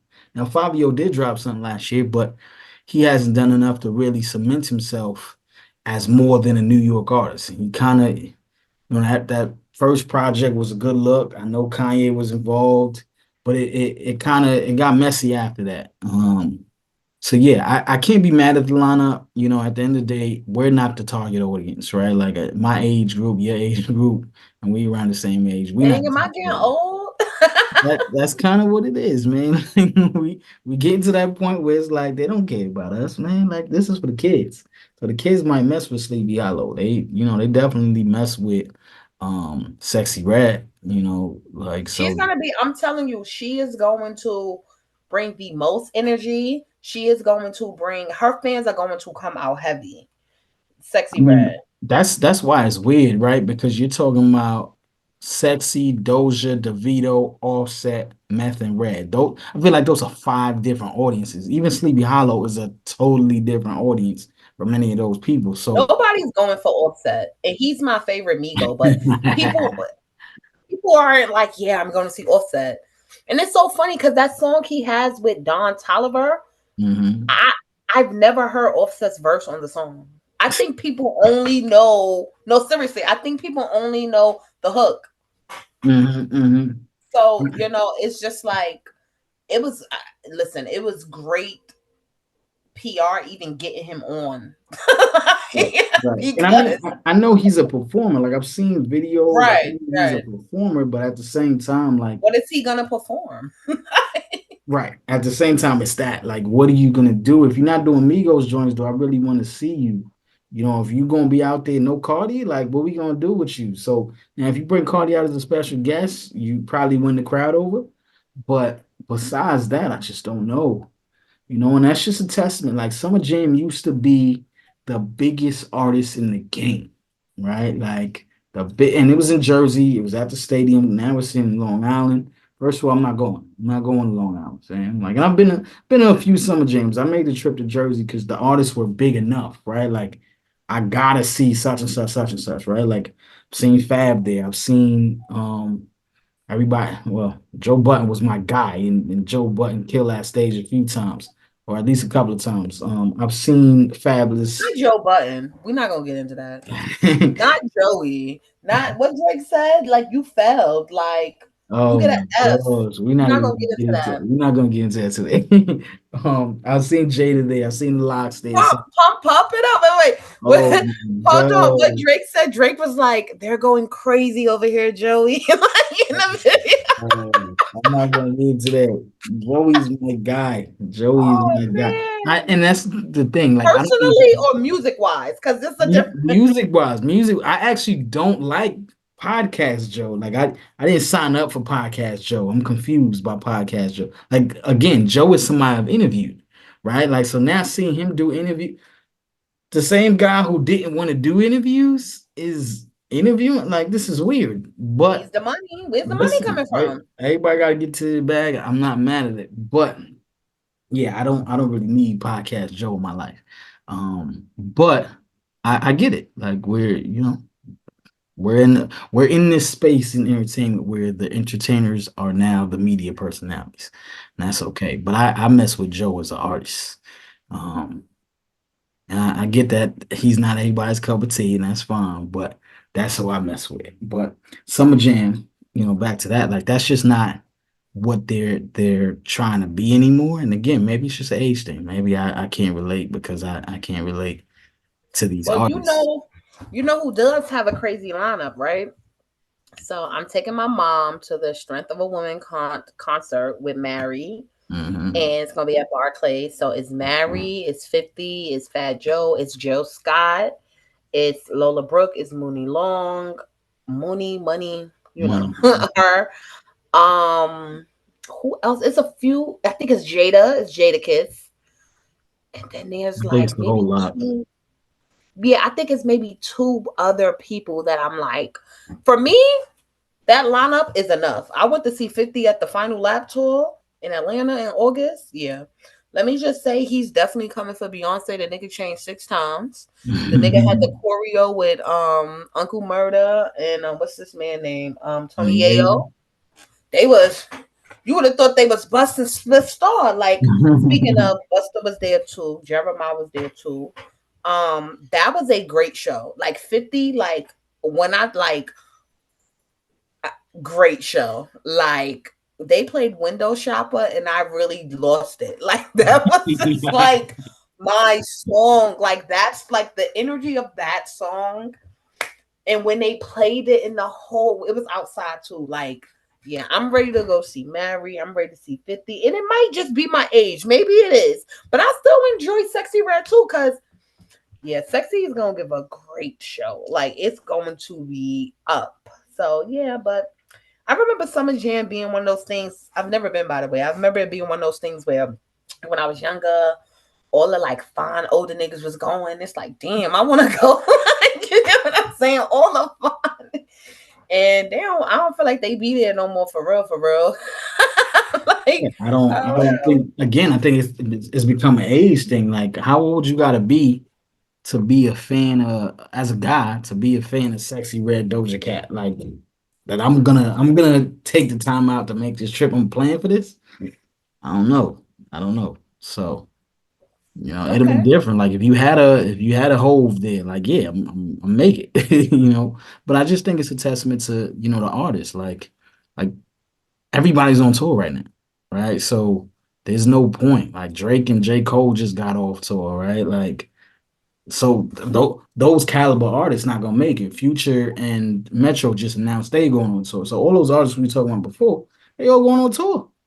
So who we gonna get but Sexy? She not on tour. You know what I'm saying? So Megan and Glorilla on tour right now. So they can neither one of them can do it, right? So it's just a testament. But that's the New York or the moment in New York minute. Um, and then to wrap it up, we back to start from the bottom, right? And we really want to highlight, some of this underdogness, right? A lot of people we talked about today were underdogs, even Sexy, right? Like talk about an industry underdog. Like nobody thought Sexy he was gonna be one of the biggest in the game, and she obviously is right now. So, this one's for the underdogs. So you know what I think about? It's all about identity politics when it comes to underdogs. I love the underdogs. I love the person that other people don't like. I love the person that other people try to underestimate. Um because I feel like those are some of the most relatable people. And that's what I think is I think that's the reason why Sexy Red is successful. I think that's behind it. Aside from the fact that undeniably, the songs are fire. Like, and I don't care what anybody says. Like some people are like, oh, it's like playground music, it's like kid music, it's like nursery rhyme music, it's like this. The beats are fire. That's it. The reason why Sexy Red is so big now versus somebody like Sukiyana, which I love them both, they both have a different audience. They audience can somewhat collide a little bit, but really because I'm fans of both of them, I know that they have completely different audiences. And I think that Suki does a great job at understanding who her audience is and pertain and like focusing on her brand. So like what's happening right now with Suki is that she is really like kind of stepping into like the dance hall type of vibe. Like she just got a feature from Vibes Cartel, who I mean, listen, that's this showing my age too, because dance hall just will never be the same. Like I feel like we had Adonia, we had Conscience, and Conscience came on the later end, but we had RDX, we had DeMarco, we had, it was just that sound it was just that sound that we had, that dance hall sound that, Cartel stamped. She's tapping into that. Jamaicans is loving Suki, like for real, for real. Like her song Pilates with Vibes Cartel is number one. I don't know if it's number one still today, but it's in the top 10 now. And it was literally number one for about a week or so on the reggae charts on iTunes. So it's like they fucking with her. You get what I'm saying? And same thing, like the hoes is fucking with her. The only fans girls is fucking with her. Like, the extra freaks is fucking with her. The thing with Sexy Red is, and this is why she's bigger than Suki, the men are fucking with Sexy Red. It's not just the women that's fucking with her. Even though women are huge supporters and it's great to have like, that woman like demographic, that's kind of where it ends with Suki. Like most of her fans with Suki are women, straight like that. Mainly women and gay men. But Sexy Red is men as well. Like, and even the rap niggas are fucking with her. Like, that's the thing about it. Because, and I believe that they're fucking with her for two reasons. The beats are fire. Like, Hellcats SRTs, Young Dirk jumped on that. I'm not even like into Dirk. Like, I'm not even into him. Don't listen to his music. Like he slid on that. Like he really did. And it was because the energy, her energy, the beat, her energy. She talking about shit niggas care about. Hellcats, SRTs. Not too many bitches know about Hellcats. You know what I mean? Not too many. They really, but men know about that. You get what I'm saying? So it's like, yeah, she may be ratchet and dirty or a hoe or whatever, but it's like She talking about shit me and my niggas like to hear about. Like, we taking bitches to Pound Town, we driving Hellcats and SRTs. You know what I'm saying? Like, this is what we doing. Like, you know what I mean? Like, it is what it is. Like, first of all, the New York Jets, they theme song is Ski. Like, I knew that she was bigger than just popping pussy music when I seen that. I'm Mhm. like, the New York, like, really? How much do you think, and I mean, full circle episode, how much do you think Drake and his co-sign of her has helped? Um, to be honest, I think that her on that song helped him. Mm. I don't think, and here's another reason. So her verse on that song was supposed to be longer. The reason why it's not longer is because she dominates the whole song as far as the hook. If Mhm. her verse would have been longer, she would have owned more percentage of that song. Mm. Her verse was supposed to be longer. So not that Drake needs help from Sexy Red, but Drake is a marketing genius. And outside of that, I truly think that Drake is one of those people that I think he just genuinely fucks with people who is doing their own thing. And I think it's the underdog in him too. Mm. I think it's the underdog because when you look at it, it was like the outside of Lil Wayne, the first person to really co-sign Drake was Trey Songz. And at the time, Trey Songz wasn't like he wasn't even that lit. You get what I'm saying? But he was Mhm. the first nigga to really co-sign Drake, like give him features, you know what I'm shit like that. So I just think that Drake just really he just fuck with the underdog in people. Like I just think that that's what it is, and I also think that he's recognizing he saw her relatability. That's what it is. Yeah. And I don't think that that was what did it because that's one song. This girl has multiple hits with no real features. It's like these are remixes. Like Dirk, that's a whole remix to Hellcat. Like he's not on the original song. The original song still slaps. Like you get what I'm saying? So Mhm. I don't think that I think she's relatable. I think the beats and I think the content is what people is fucking with. That's just what I feel. Like so when it comes to her being an underdog, I just feel like, and I even seen a post recently with somebody saying like, oh, as much as I didn't want to like Sexy Red, I can't lie. I just keep saying get it sexy like I just keep saying it every minute or so. And I had asked them on Facebook, I said, well, why didn't you like her? Like, don't fight it. And she was like, oh, because she's just a ghetto ratchet mess. And that is a problem that black people have when it comes to identity politics. Black people have this issue where, and it really stems from slavery because it's not applicable to white people. Like when the whole story came out with Jeffrey Dahmer, white people wasn't like, look at that fucking idiot just, like embarrassing us. Like anytime white people do anything, like other white people aren't like outraged, like, oh my God, they're embarrassing us. But black people are, and I mean, historically, we have to be because, historically, when it comes to slavery, we were literally punished for other black people's actions. Like, so it's like, it stems from that. It stems from that and, secondhand embarrassment of, okay, well, this black person is making us look bad. And I don't agree. I don't subscribe to that notion because I know where it comes from. I don't believe that it's my job to break stereotypes that I didn't create. I'm just living my life. Like Mhm. if you put a stereotype on black women who act this way or something or whatever, it's not my job to break that. Like it's just not. And so I love people like Sexy Red that it's not her job to break a stereotype of what a black woman is. Because when I look at Sexy Red, what I see somebody that has love in her life. And when I say love, she got the love of family. A lot of people don't have that. She got at her baby shower, literally, it wasn't no celebrities there. So for her, this is not no celebrity shit. This is I'm just making music, fun music. You get what I'm saying? Like she could have invited how many celebrities to her baby shower? She could have. No celebrities there because it's not about that. So I just feel like that's what's relatable. You know what I mean? Like and that's what people are fucking with. That's how I feel. Okay. I mean, that's the underdog. I mean, if I got to pick an underdog for this conversation, I'm actually gonna go with. And had I known we was gonna talk about Joe Budden earlier, he would have been my underdog.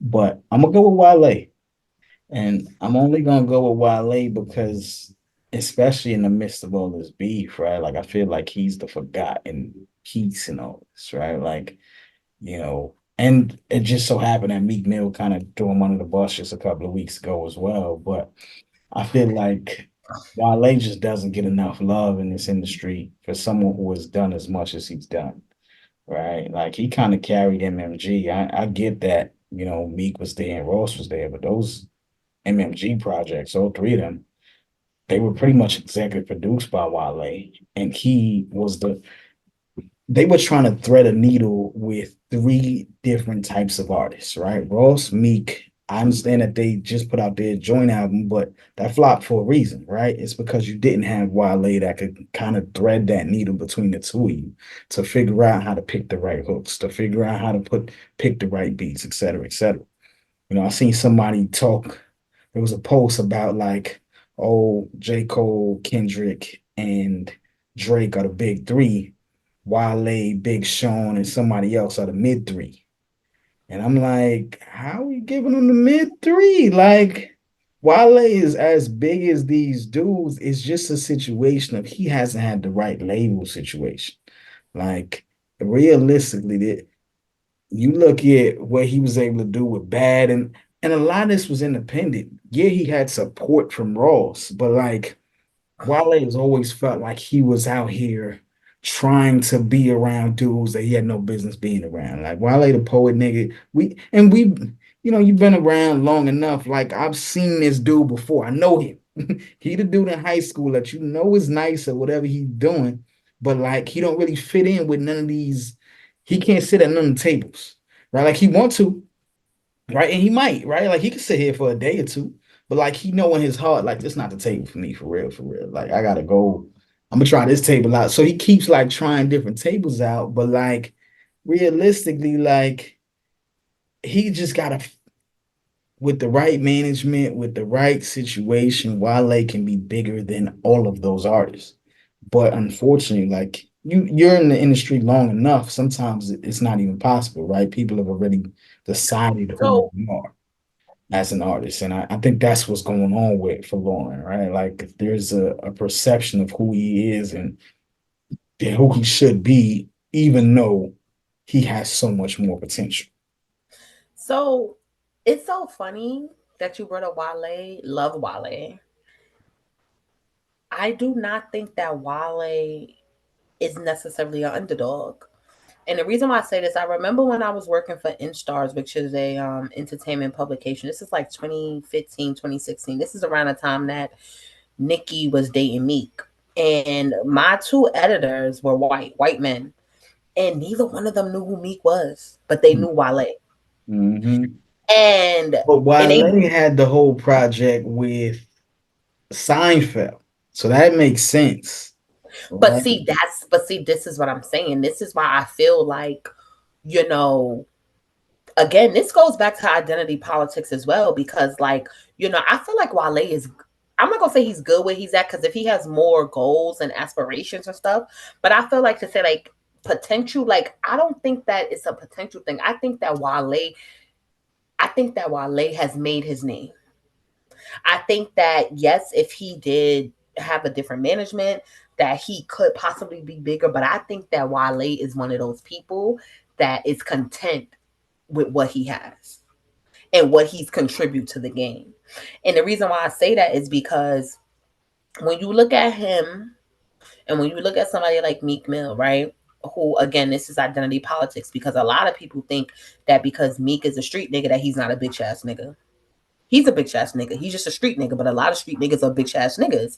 Like, and it's just is what it is. But people be so disillusioned that they like, oh well, Meek is this, Meek is that. Just because the whole hip hop is from the streets, says it's gritty, it's this, it's that. But you know, people like Kanye dismantled that years ago. Like, I felt like Kanye came in and dismantled like who's taking over this rap shit? Is he a street nigga? Is he this? Is he that? And see the difference that I feel between Jay and Rick Ross, because I feel like with Jay, Kanye even says this, like, whenever I would be around Tata, like I just know Tata be looking at me like this whack ass nigga, like who, like, you know, like he said that in his documentary.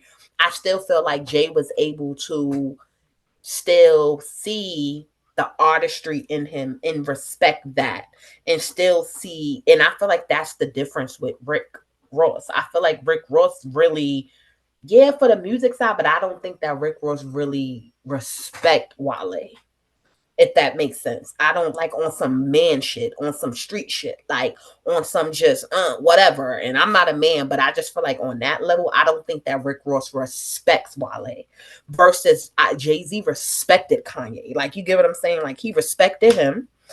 Same thing with who was I just about to say? Lil Wayne respected Drake. You get what I'm saying? So Mhm. it's like, aside from all of the street shit, this is business, this is money. This nigga's nice. Like, no, I wouldn't call this nigga on a mission with me. No, this nigga, no, but this nigga's nice. And we in business. You get what I'm saying? Right, right, right. And I feel like that was the difference. And I feel like Wale is okay with that because he knows, like, these ain't the kind of niggas that I would, outside of business, I wouldn't associate with these niggas. But I do feel like with business, not that that was the best situation for him, but I do feel like MMG, I do feel like that was a good situation for him because if you recall, Wale's mainstream, coming out to mainstream, was that song with Lady Gaga. Yeah, He needed MMG to sort of, yeah. you know, position He, him in the space that we know him as. Not saying that this is where he should be, or this is the last rodeo for him, or this is the ultimate goal for him. But I feel like if he didn't have that hip hop lane, he could have easily went into that abstract Tyler the Creator type of vibe. You get what I'm saying? yeah, And it's kind of like, I don't think that's Wale either. I think he was able to cultivate his sound of being appealing to the ladies and being that singer nigga for certain, you know, street music or whatever. So I think that he's in a good space of having created his name. He ruled the 2010s. And I just think that it's not about potential. I think it's the landscape of which music is in now. It's not a real space for him. right. That's just how I feel. But it's not a real space for a lot of people now because just for this moment, because music, the kind of music that Wale has made is timeless. So this may not be his time right now, like these next few years, this sexy red era, this city girl, whatever you want to call it. But people still like that's still a timeless sound, and that can still, like, he can still make money. I That's mean, that's the struggle though, right? Like if you're an artist like Wale who really doesn't have like or hasn't shown, I'm not gonna say he doesn't have, but he hasn't shown like the entrepreneurial side. Wale ain't got six businesses. He's not Ross. He's not renting out his house for movies, things like that. So you gotta put out this music. And if there isn't a lane for you right now, then it does put you in this position of maybe not even mid three, like you bottom tier right now, and that's it's just not a good place to be in because you haven't. At the end of the day, he still hasn't reached his full potential. He never really. I'd have to go look at the numbers, but I'm not even sure if Wale got a number one album in his career, right? Like so, that's it's a bit of a struggle, I hope, like you said, he should be content where he is. I hope he is content. I know he's come out before and said he wasn't. I know he's come out and been mad that people haven't listed him, higher and ranked him higher among his peers.